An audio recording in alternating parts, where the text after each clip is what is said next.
Alright, Minerva Metastasis test recording begins now. This is a 5-map long mod, or map pack, or whatever you want to call it, for Half-Life 2 Episode 1 specifically. That's especially the later parts use that engine. Now, all Half-Life games, or all Half-Life 2 games, I mean, have been brought up to a later version of Source, which creates one specific problem with this mod that you'll see in a minute. And let's get right to it. So, here we are. Now, as you can see, the text is how it delivers most of its story, which is a problem because I'll need to compress it correctly when I'm fixing these videos. If it's too big a problem, I've already edited the text size a little, and I can do that again. But hang on, LZ is hot. Gotta get out of here.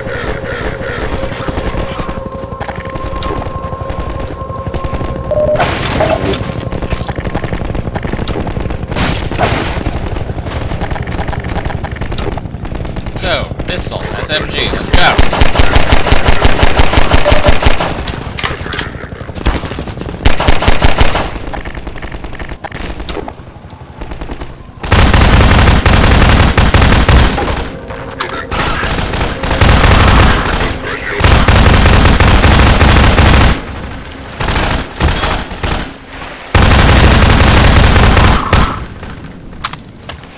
And yeah, I think you've seen the problem with porting it to the new engine. Just a minute.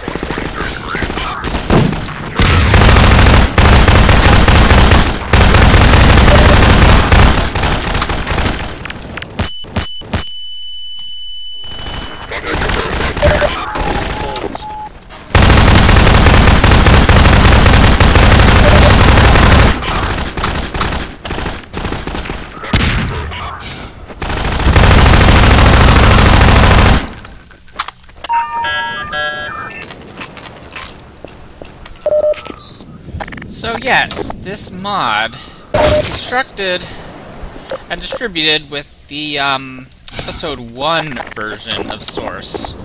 And when, in 2010, everything got ported to the slightly updated version along with the Mac release, it must have messed up the lighting. I downloaded a fix of the game's playable, but as you can see, it blooms like crazy. Oh, and I just picked up a Magnum, so there's that.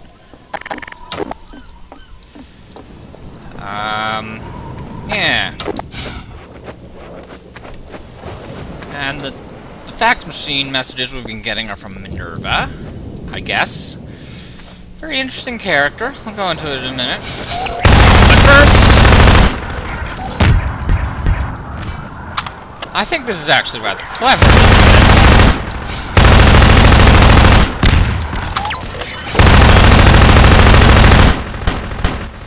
Because, you see, whenever you saw a roller mine in regular Half-Life 2, you had the gravity guns, you threw it away.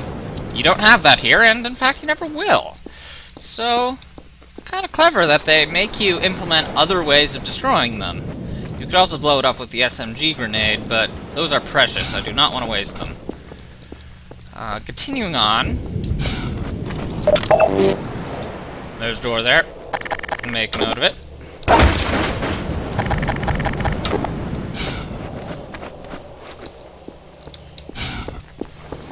Good God!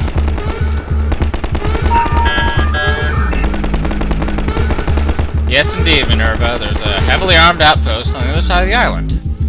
Now, it's quite possible to run into the teeth of that gun. There's a ladder at the bottom of the structure there that you can get into it with. But, look, we don't need to!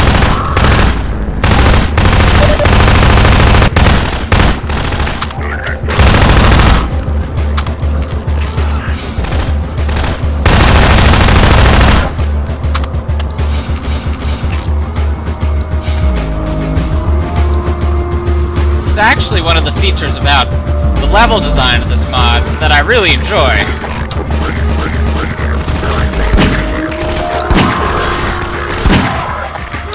because while in regular, it's just as linear as regular Half-Life 2, but they actually do a pretty good job of creating loops for the NPCs that aren't as linear, so they can get to you in more ways, which makes the AI seem smarter than it really is, since it's not actually changed from Half-Life 2.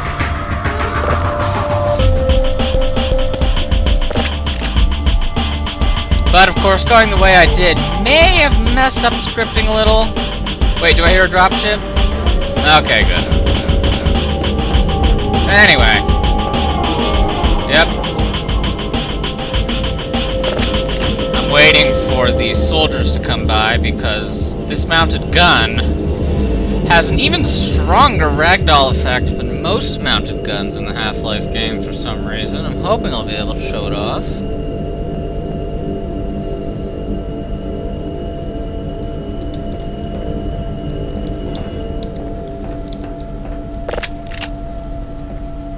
Oh, come on. You guys have to be out there somewhere.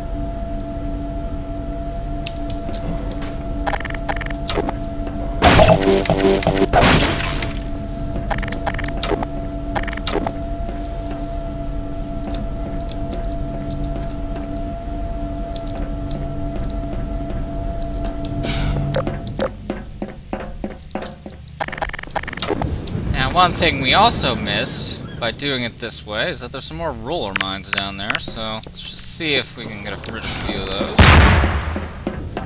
Evidently not, but it's worth a try. Okay, I'm starting to suspect that the trigger volume for moving these soldiers around is somewhere else, so let's go on down then.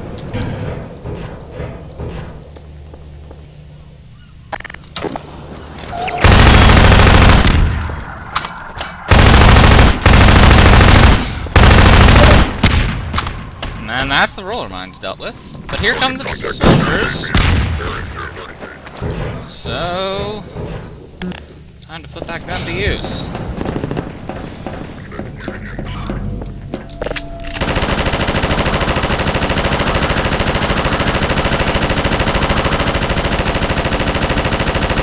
Look at him go! Okay. Yeah, it wasn't really supposed to work out that way, I think. Something broke a trigger. It must be on the beach there for those soldiers to actually come out and attack.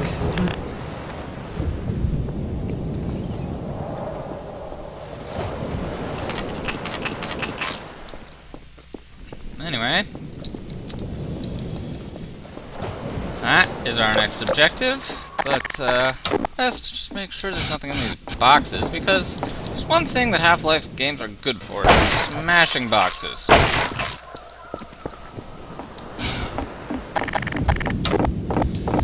Alright, may as well cut here.